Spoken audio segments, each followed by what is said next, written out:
Bon, je termine, ça a été coupé. Donc en fait, on peut avoir des scrupules en tant que parent en se disant, bon ben voilà, si je provoque telle situation, ce changement dans sa vie, qu'est-ce que ça va lui apporter? Il va être malheureux, voilà. En fait, les enfants, ils sont très intelligents, ils ont cette intelligence émotionnelle et ils comprennent, ils voient bien quand un parent est bien, quand il est pas bien. Ils sont comme nous, ils veulent que notre bonheur en fait.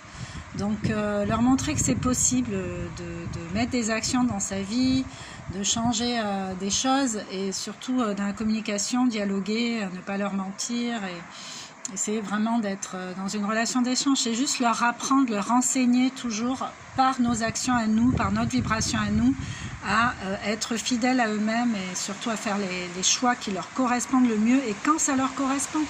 Bien leur expliquer ce qui a été hier, pas cracher dessus, c'était comme ça, mais aujourd'hui c'est différent pour telle et telle raison.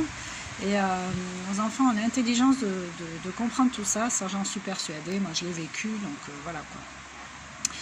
Voilà, encore une fois, je parle de ce que je connais au travers de ce que j'ai vécu et les choses que j'ai pu mettre moi en place pour que ça se passe au mieux. Et c'était juste puisque ça a été fluide et voilà, même si au départ il y avait des petites résistances, ben, au fil du temps, simplement, ça s'est fait et voilà quoi.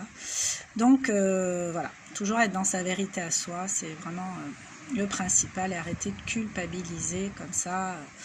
On n'est pas parfait, on est là pour apprendre, comprendre, on n'arrête pas de grandir, on n'arrête pas de maturer et c'est très bien comme ça, c'est la vie et c'est ce qu'il faut apprendre à nos enfants.